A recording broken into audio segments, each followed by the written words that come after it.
Estamos nos estudos do livro de Juízes, estamos estudando o capítulo 4. Capítulo 4 e 5, ele trabalha da mesma história, a história da opressão do povo de Israel pela mão de Jabim e a libertação que acontece pela mão da Débora e do Baraque. Eu quero dar um resumo rápido da história para deter-me em alguns detalhes interessantes. O povo de Israel, depois de Ud, o capítulo 4, ele pula o Sangar, eles fazem o mal aos olhos do Senhor. Nós sabemos que é idolatria pelo capítulo 5. E ali vem então o exército de Jabim, cananeu, toma a cidade de Azor, que já tinha sido conquistada previamente por Josué. Então há uma reconquista cananeia de Azor, e eles oprimem toda a região da Galileia, de Zebulon e Naftali. E toda esta história acontece justamente na Galileia. Ali, então, Deus levanta a Débora, uma profetisa, dos montes de Efraim, lá no sul, mas no centro-sul, e fala para Baraque que ele deve juntar o exército, 10.000 homens de Zebulon e Naftali, e ir ao encontro do Sísera, que era o general do exército de Jabim, com 900 carros de ferro. O Baraque poderia ter se animado com isso e ter ido na batalha, mas não, ele fala: eu somente vou se você for comigo. A Débora fala então que ela vai, mas a glória da vitória não será pela mão dele, mas pela mão de uma mulher. Vão para a batalha, juntam os 10.000 de Zebulon e Naftali. Jabim, sabendo disso, chama Sísera com seu exército e os 900 carros de ferro. E quando vai começar a batalha, a Débora então fala com Baraque, fala justamente: levanta-te, porque este é o dia em que o Senhor entregou Sísera nas tuas mãos. É certo que o Senhor já foi à tua frente. Baraque, então, pega coragem, vai do Monte Tabor, desce e começa a batalha, e o povo de Israel vence o exército, os 900 carros, e Sísera ao ponto que ele foge a pé. Vai para onde? Ele procura um aliado. O aliado dele era Eber o queneu. Eber, como sendo queneu, ele era cunhado de Moisés. Eles tinham entrado com o povo de Israel juntamente, eles peregrinaram com Moisés, entraram com Josué, só que Eber mudou-se do lugar onde os queneus estavam para a Galileia, e ali, além da sua aliança natural com Israel, ele faz uma aliança com os cananeus. Então Sísera vai lá, nas tendas do Eber. Quem recebe o Sísera é a Jael, a mulher do Eber, recebe ele, esconde ele na tenda dela, porque as mulheres dormiam em tendas separadas. Ele está com sede, ele pede água, ela dá leite, e ele fala para ela: olha, se alguém te perguntar, eu não estou. E ela fala: tudo bem. Ele dorme, e nesse momento do sono, a Jael, que já era experiente armando tendas, porque era um trabalho de mulher, ela pega uma estaca, pega um martelo e crava o Sísera no solo. Quando o Baraque está na procura dele, a Jael sai na frente e fala: olha, venha, onde que está aquele que você procura? Encontra o Sísera cravado no solo, cumprindo a palavra da Débora de que a glória da vitória, que era a morte do Sísera, aconteceria pela mão de uma mulher. O texto encerra justamente com vitórias gradativas do povo de Israel até expulsar completamente os cananeus ali. O que nós vemos nessa narrativa? Nós vemos, por um lado, o círculo vicioso do povo de Israel, de pecado, opressão, arrependimento, libertação, esse círculo que já vem acontecendo.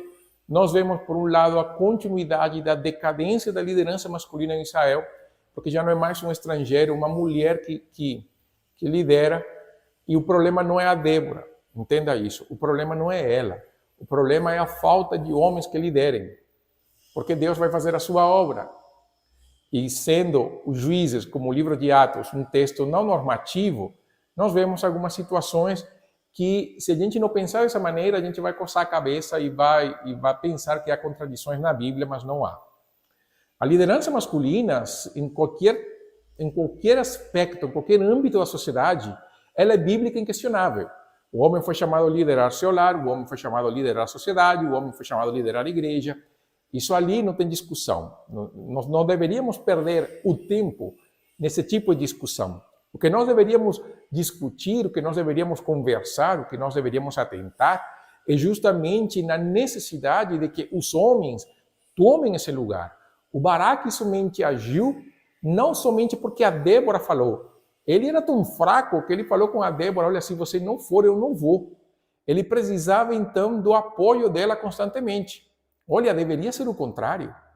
Deveria ser o homem na frente e a mulher atrás, confiando na palavra do seu homem. Então, assim, essa inversão de valores que nós vemos, a inversão da ordem que nós vemos no livro de Juízes, ele deve chamar nossa atenção como um aspecto negativo a evitar. Precisamos que os homens tomem a liderança nos seus lares, na sociedade, na igreja, homens que liderem, homens que não somente se contentem com trabalhar e com levar o pão para a sua casa, homens que tenham a preocupação de ensinar os seus filhos, a sua esposa nos caminhos do Senhor, homens que na igreja sejam os que tomem os lugares de ensino, de liderar, seja no culto, seja na EBD, seja nos cultos nos lares, seja onde for. O homem que toma esse lugar, a mulher tem tido seu lugar na igreja muito bem estabelecido e glória a Deus por isso. Mas o homem deve, então, ocupar o seu lugar. Para quê? Para que a igreja cresça em plenitude. Por isso, o chamado para o homem que está me assistindo é: homem, não seja um Baraque. Assuma a liderança que Deus lhe deu e lidere na graça do Senhor, no amor do Senhor, como exemplo de Cristo. Uma liderança que nasce e serve no princípio próprio de Jesus. Esse aspecto é importante e, na verdade, Juízes 4 gira em função disso. Débora lidera, Jael mata Sísera. O Baraque fica como? Fica como alguém competente que luta, porque no final ele vai e luta, mas que em termos humanos eles não têm glória. Porém, Baraque tem um aspecto positivo, que é o final da história. Porque Baraque, no final, ele foi. Sim, ele foi impulsionado pela Débora, sim, mas ele foi. Ele foi na batalha, ele creu. No final, ele creu. É tão importante o final da história. E Baraque, pelo menos, encerra sua história com um final feliz. Um homem que creu e agiu. Isso é importante. E por isso que Baraque está na lista de Hebreus capítulo 11. Isso fala também para os homens que precisam de um impulso. Homem, você precisa de um impulso? Beleza. Seja impulsionado, mas na hora que você for impulsionado, atue no poder do Senhor. Seja aquele homem que Deus quer. E que nós vemos também essa vitória gradativa do povo de Israel sobre Sísera. Lembra a história de Jesus na cruz e a vitória que nós tivemos dele. Porque a vitória de Jesus na cruz foi completa. Completa. Ele falou, está consumado. Mas nós ainda vivemos no mundo de pecado, nós ainda lutamos contra nossa própria natureza pecaminosa, nossas inclinações do pecado. Satanás ainda está ali para nos tentar. Então, a guerra foi vencida na cruz, mas as batalhas ainda precisam serem exercidas. Nós precisamos ainda lutar nossas batalhas, mas sabendo que Deus vai na nossa frente. O importante é saber que Cristo, nosso Supremo Senhor, venceu o pecado, venceu a morte, venceu o pecado, venceu a morte, venceu o mundo, venceu Satanás. E essa vitória é nossa, por isso que somos mais do que vencedores.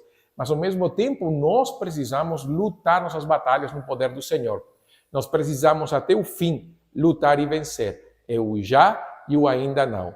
Jesus venceu, mas ainda nós precisamos lutar até o momento da volta de Jesus, quando tudo estiver completamente consumado e ali não haverá mais batalha.